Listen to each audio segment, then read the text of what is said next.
Hey everyone, this is Dane with Field of Food, and this video is something that we've never done before, and that's break down one of our hunts, showing why it was successful. And with turkey season just having started in the South, we figured what better time to break this down. This is a turkey hunt from 2021. I think my first day down there was April 28th, and I was successfully on a bird May 6th. So I'm going to go over the 5 things that really made this hunt successful. And the link for that video is in the bio below. Key point number 1 is that there was a lot of hunting pressure in this area. And once birds start getting pressured, they don't gobble as much. We've all seen those studies from Wild Turkey Doc and NWTF and all the guys on THB. Like, we know that these birds do not gobble at the end of season like they do at the beginning of season. And with the amount of pressure that was on this property, that happened pretty quickly. So driving around and finding where other guys weren't hunting, that was one of the key factors of why this was successful. Key point number 2 was finding wildlife sign. And I'm not just talking turkey, I'm talking deer, turkey, small game, birds. We all know that there's a certain amount of resources that individual wildlife need to have to survive. So I knew I was getting in a good area once I started finding deer tracks, and actually saw a couple of deer early morning, midday, that were just up browsing and feeding. That was telling me that there wasn't a lot of hunting pressure in that area. So that was a good indicator. Key point number 3 is having the resources available for the turkey to be able to survive. Food, water, cover. Normally water is a big one that I put a lot of weight on, but there's a lot of water in this area of southern Ohio that I was hunting. That wasn't a concern, so I put a little bit more weight into the cover. 1, to hide from predation, and 2, so they can move freely throughout the land from hunting pressure. And when you're looking into vegetation for turkey, you want to find long, tall grasses that doesn't have the dead growth underneath, so that brown grass that's just kind of knotted, they don't like walking through that. Just like us, they don't want to trip. So finding that area with less hunting pressure and that had consistent wildlife in it and their resources, now you're starting to narrow down the area where you can find these birds. Number 4, and this one is probably the biggest one, calling. When to call to a turkey. Each turkey has their own personality, and that personality is affected by the amount of pressure from not only humans, but from other predators in the area. So if there's a lot of hunting pressure in general, they're going to be a little bit quieter. And although we love it, we all love hearing a turkey gobble, I have found on these pressured lands, the less you call, the better. If a bird strikes on his own, if he's gobbling because he is wanting the company of a hen, that gives you the opportunity, that is the locator call, for you to get in there, sneak in there quietly, get into his little bubble, and then try and call him in that way. Going for the yelps, trying to get one to strike from the ridge across from you, going with the owl hoots, although they do work, I'm not saying they don't. I have found in the past couple of years, when there's been more pressure on public land, that going with the stealth approach gives you a bigger advantage. You may not hear as many gobbles, but if you can let them strike on their own, or just be in the right area, and maybe a car driving down the road or something is going to make them gobble, that's all you're going to need. And as you can see on this hunt, this turkey struck on his own. I was sitting on top of a hill watching the clouds roll over the horizon, just enjoying the fact that I was out in nature. At one point I felt like I wasn't even turkey hunting. I was on a hike having a snack in the middle of the woods. And then it turned into a turkey hunt, and it turned into a successful one, and I didn't realize it then, but a few years later now, I saw that this was only successful because I was quiet.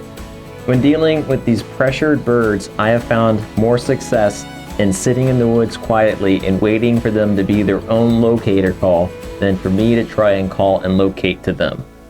So before we get into number 5, we're actually going to watch what happened on the successful day of this hunt. Like I said, I was sitting there up on a knoll, having lunch, just enjoying the view. I was walking back to his saddle where I had heard a bird gobble a couple days prior. It was right around the same time, so I was hoping he was going to be in the area, and he actually was. He antagonistically gobbled himself, and then I found some cover. I was expecting him to come up the bottom side of a saddle, but he actually came up around the top side of a knoll and down into my position. He was an easy bird to keep interested. He was definitely hot to trot. This was one of those right places, right times kind of luck. So here's what happened.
You've got to be kidding me.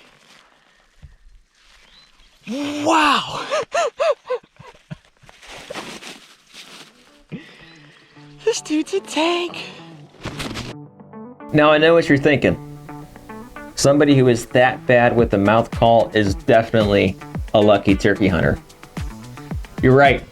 That was my first season with the mouth call. For the past, I don't know how many years, 10 years I've been hunting birds, every kill had been off of a slate call. And I'd like to think I'm better now in 2023. Probably not. I don't practice as much as I should. So number five was finding the right cover. I was expecting that bird to come up that saddle, but he actually came down from the knoll, and I was in that bush with that long grass to where my knees and my waist were hidden, and I had just enough movement with the firearm to where I was covered on the left from the bush, and I was covered on the right from the long grass. I know the footage wasn't that great because of the GoPro being stuck to the gun. I got caught off guard. I didn't have enough time to set up the camera, but self-filming turkey hunt, we're called Field to Food. We're not called Field to get it on the SD card. Hopefully you had some kind of takeaway from this, something that will develop you as a hunter or an outdoors man or woman. We cannot thank you enough if you've made it this far into the video. Please give us a subscribe, a thumbs up, or a comment, something to help this channel grow. I encourage you to analyze your own hunts the same way we analyze this one. That's what makes us better hunters, is going through your successes, going through your failures, and figuring out why it went the way it did. So thanks again, and remember to give the game that you acquired from the field the respect that it deserves.